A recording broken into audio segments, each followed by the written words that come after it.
Skylab Houston, everybody around here has looked at the bird and it looks real good. Roger, roger. And you're being awaited by the USS Ticonderoga. And we're waiting to see you back here in Houston, too. All righty. You can relay to the Tycho. We've got their Fox Corpin and our hook is down. Roger that. This was Skylab on the final day of the first manned mission. And if you guys The crew had this last view as they made preparations for return to Earth. Give it to you here. It had been a successful mission. The large majority of scientific objectives were accomplished. 10 miles. But the bright orange sunshade, the single solar wing, presented a striking reminder of a mission that was something more than routine. A mission that gave new meaning to the term manned spaceflight. Minus 13, 12, 11, 10, 9, 8. We have ignition sequence has started. 6, 5, 4, 3.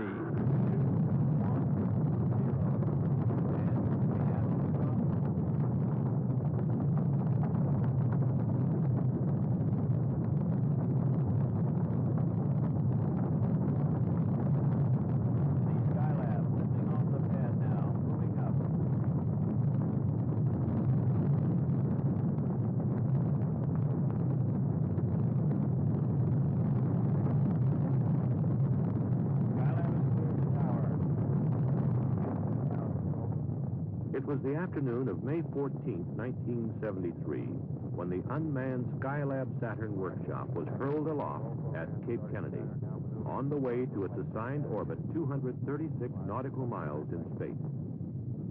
The cloud cover was heavy on launch day and prevented tracking cameras from seeing an event that occurred about 1 minute into the mission. At the point of maximum vibration, telemetry sensed premature deployment of the meteoroid shield, followed by a weak electrical signal from the workshop solar arrays. Clearly, there had been a problem, but the exact nature wasn't known until after orbital insertion. During the first revolution, Skylab temperatures began to rise rapidly, and pieces of the puzzle started to fall in place. NASA engineers surmised that the anomalies were most likely related. It was felt that the meteoroid shield had been completely lost at deployment, which accounted for the high heat levels. Also, that fragments of the meteoroid shield had jammed or otherwise hindered full deployment of the solar array panels. Failure of these panels, which were designed to furnish about half of Skylab's electrical power, meant that the total power burden would have to be borne by solar panels of the Apollo telescope mount. By early evening, workshop temperatures had risen above the level of safety. Launching of the crew the following day received an indefinite hold, pending satisfactory solutions. Flight support and engineering teams were immediately set in motion to find the answers. At stake was the future of the entire Skylab program. The most urgent need was to achieve a thermal-electrical balance. This meant maneuvering to an optimum flight attitude for solar requirements that were in direct conflict. Too much solar radiation would drive temperatures higher, increasing the chances of component damage and food spoilage. On the other hand, generation of electrical power to drive heat exchangers and food freezers was wholly dependent on exposure to the sun. While flight controllers struggled to achieve this delicate balance, other teams had the major objective of designing a thermal shield that could be deployed on the workshop to make it habitable. NASA centers and private industry responded with a variety of shield concepts. The most promising designs were released for fabrication.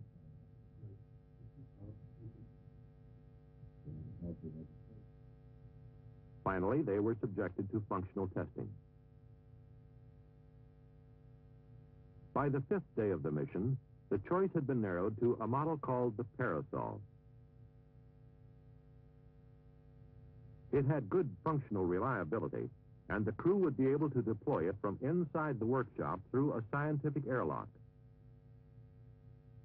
Another shield, the twin-pole sunshade, would also be carried on the mission as a backup. Here in the Skylab underwater simulator at the Marshall Space Flight Center, crews practiced extravehicular installation of the sunshade in conditions approximating 0G. As for the solar wing, simulation methods were mostly inconclusive. Little was known about the extent of wing damage at this point, and the crew could only speculate on how best to make them deploy. At mission control, solar orientation of the spacecraft had begun to yield positive results. Temperatures, still too high for habitation, were stabilized, and electrical power was sufficient for operating vital systems and equipment. Though still precarious, the situation had been checked. There was reason to believe it would remain stable until the astronauts' launch, now scheduled for May 25th, 10 days behind the original schedule. On the day before launch, the Parasol team raced the clock to deliver the flight article on time.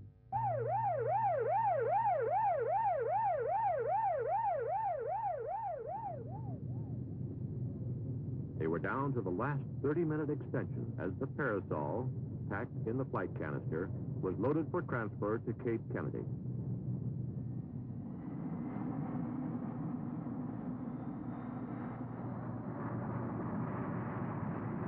In spite of the rigid schedule, hopes ran high that the Parasol would do the job.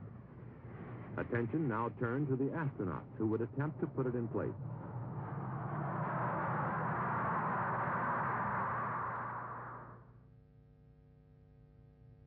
In the early morning hours of May 25th, Skylab 2, with both thermal shields stowed aboard, was well along in the countdown. The crew, meanwhile, made ready to embark on their historic mission. This all-Navy crew consisted of Captain Charles P. Conrad, Skylab commander, a veteran of both the Gemini and Apollo programs. Commander Paul Weitz, who would be Skylab pilot for the mission, had been a member of the support crew of Apollo 12. And Commander Joseph Kerwin, scientist pilot, who would be the first American physician in space. The 10-day delay had been a giant cram course for all concerned, especially for the crew. And their job was only partially complete. The execution of all the planning effort was now solely in their hands.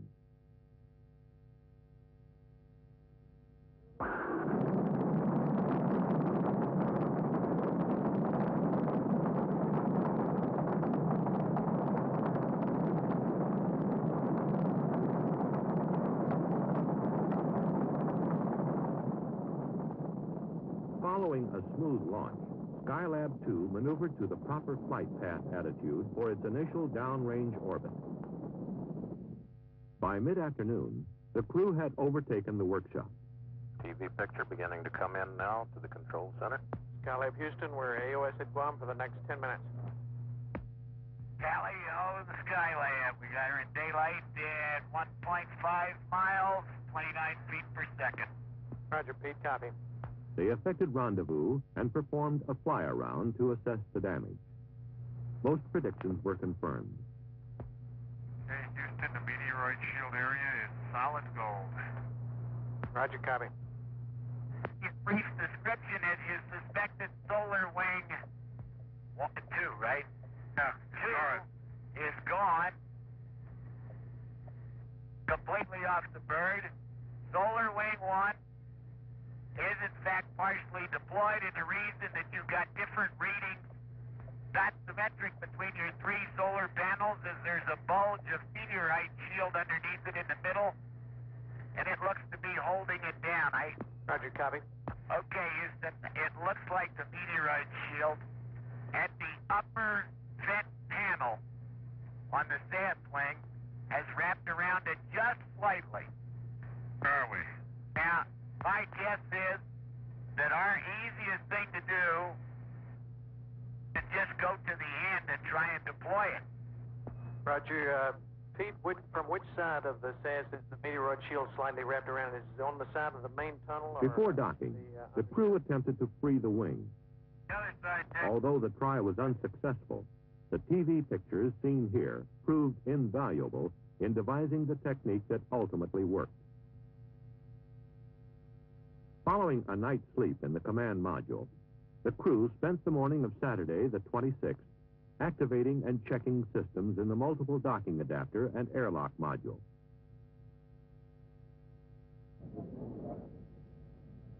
Later, they were given a go to enter the workshop.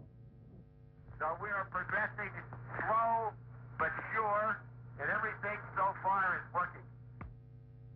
By late afternoon, the canister was positioned in the scientific airlock, ready for parasol extension. Okay, Pete, we had a little drop out there, some noise. Could you tell us what step you're on? We're about to put rod delta on. Roger, copy. Okay, we had no trouble venting it down. It vented in about 4 minutes, and it held zero for 10 minutes without any outgassing. Door opened very smoothly, and so far the rod extension has gone very easily, and as I say, we're just taking a little heat break. Some 4 hours after the operation began, the thermal parasol was deployed. It was then placed in position close to the workshop skin. Well, we don't think so, Houston. We can see the ends of all the rods. It's completely free of anything. There's nothing hanging it up. It took about 2 revolutions of Skylab before temperatures began to fall. Projections showed that if the present trend continued, the workshop would be below 100 degrees the following day. It wouldn't be the most comfortable environment, but after a discussion with the crew, the decision was made to proceed the next morning with the normal flight plan. The crew put in a long, trying day activating the workshop. Getting things organized and in the proper place was a chore in itself. However, they were discovering to their satisfaction that moving big pieces of gear presented no problem in the weightless environment. By noon, Monday the 28th, with the workshop completely activated, primary emphasis was on getting the biomedical experiment started. This was the first in a series of lower body negative pressure and vector cardiogram experiments. Paul White's the subject, Joe Kerwin the observer. There followed a workout on the bicycle ergometer to check metabolic effectiveness and to evaluate the bicycle as an exerciser for long-duration missions. Ideally, the handlebars would be longer than they are now and would kind of sweep down around you so you could grab them in the right place. Other medical experiments conducted over the next few days included blood samplings from each crew member to satisfy the 5 blood study experiments. Body mass measurement to determine each crewman's daily weight and to validate the use of this device for weighing in 0G. A rotating litter chair, a part of the human vestibular function experiment, tested for motion sickness, rotation perception, and ability to determine orientation. In addition to these and other medical experiments, science experiments were simultaneously being performed. Here, Pete Conrad operates the Apollo telescope mount control and display panel in preparation for the solar physics studies. In subsequent operations, data such as this active region of the sun was recorded by the telescope. Weird sound, but it's pretty clever. Got a tape motion light. The Earth resources experiments also got underway after activation of the 6 remote sensing systems. Mark, S-192, I got a ready light. We just came out from over the clouds. How about that? Auto sequence start on 90 and ETC go. From a broad field of view provided by this large space platform, the systems began photographing selected portions of the Earth's surface in the visible and near-infrared spectral regions. There went out. Although the crew had earlier encountered a number of equipment problems, the result of excessive temperatures, the prospects now looked bright for a full 28-day mission. The temperature had stabilized in the mid-70s. The food was good, and so was morale. And up to now, the 4,700 watts of available power appeared to be adequate as long as high-load experiments were staggered. However, by the 5th day, some of the storage batteries had begun to perform in a degraded manner. The power shortage grew critical, and it became apparent that to carry out the mission, the jammed solar panel would have to be deployed. Meanwhile, at Marshall, in the underwater simulator, techniques were being developed based on TV coverage of the solar wing. Using only tools and equipment like those aboard Skylab, the backup crew developed a set of procedures they felt would do the job. On June 7th, astronauts Conrad and Kerwin made their exit to put the plan into operation. Just take your time. Okay, Houston, we're out there. We have the debris in sight. There looks like enough room to get the cutter, and I'm trying to help Joe stabilize. As the simulations had shown, access to the solar wing was the big problem, what with few handholds or foot restraints. It was solved by joining pole sections of the twin-pole sunshade, anchoring it by hooking a pair of cutters onto the strap that held the wing. Thus, a temporary handrail was fashioned that allowed Pete Conrad access to the solar wing, where he attached a tether. The cutters then severed the strap, and the tether was pulled taut to free the wing actuator. After the crew returned to Skylab, an attitude change placed the solar array system into the sun, where, after a period of warming the hydraulic dampers, the panel arrays fully deployed. Within hours, the electrical power surged to almost double the previous level. It meant that the power management scheme could be abandoned, and the original flight plan could be resumed. In the days that followed, the nagging problems that had plagued the astronauts from the start began to resolve. The mission began to sound much more routine, more like a normal working day. Experiments were coming off like clockwork, and a wealth of scientific data was being gathered. Experiments such as this one in materials processing.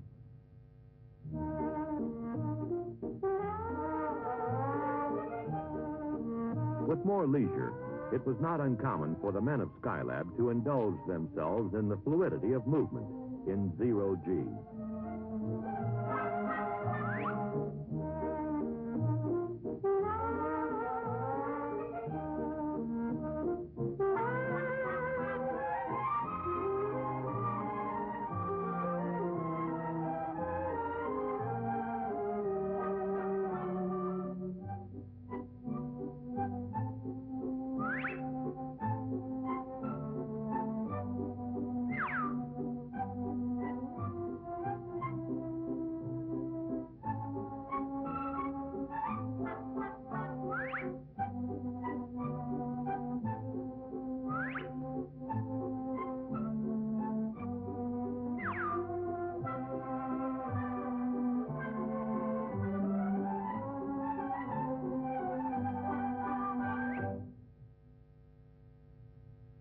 The weightless condition also simplified sleep accommodations.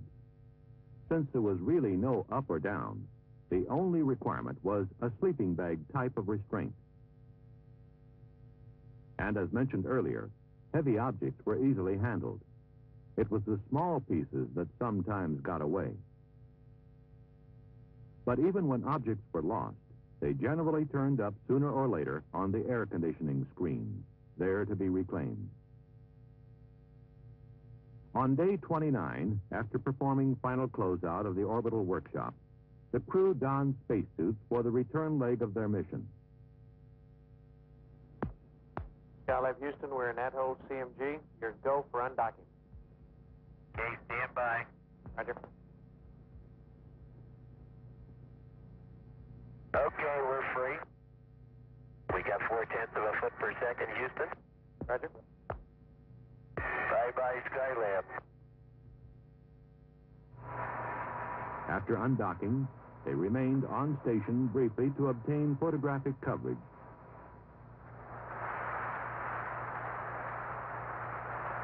Following deorbit, the command module, its heat shield trailing a fiery plume, re-entered the atmosphere.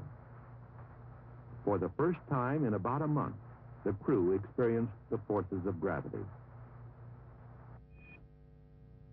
Ticonderoga standing by for sonic boom now. Skylab Houston through Ra 1. How do you read? Actually, we leave you loud and clear, Houston. Everything's okay. We're out of 40,000. Very good, Pete. You're in the groove. Hello, recovery, Skylab. On the main, everything's okay. And this is recovery. We have a visual below the overcast, about 100 at 050, 6 miles from Ticonderoga. Recovery splashed down and looks like stable one. Ticonderoga, roger, out. Hello, recovery, Skylab here, Reed. Recovery, read you loud and clear. How's it going? Okay, everybody's in super shape. That's great. Welcome back. Thank you. Splashdown occurred some 700 miles off Southern California, near the recovery ship, the USS Ticonderoga. After retrieval and positioning on the flight deck, the command module hatch was opened. One by one, the crewmen stepped forth unassisted, seemingly undaunted by their return to normal gravity. They accommodated to normal activity within several hours.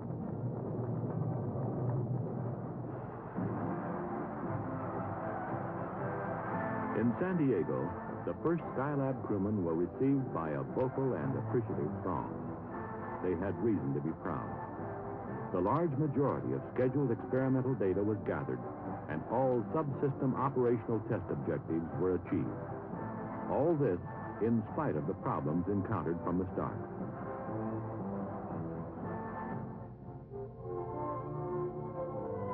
Problems that in the final analysis required the presence of man to reason, to decide, to execute solutions as only he can.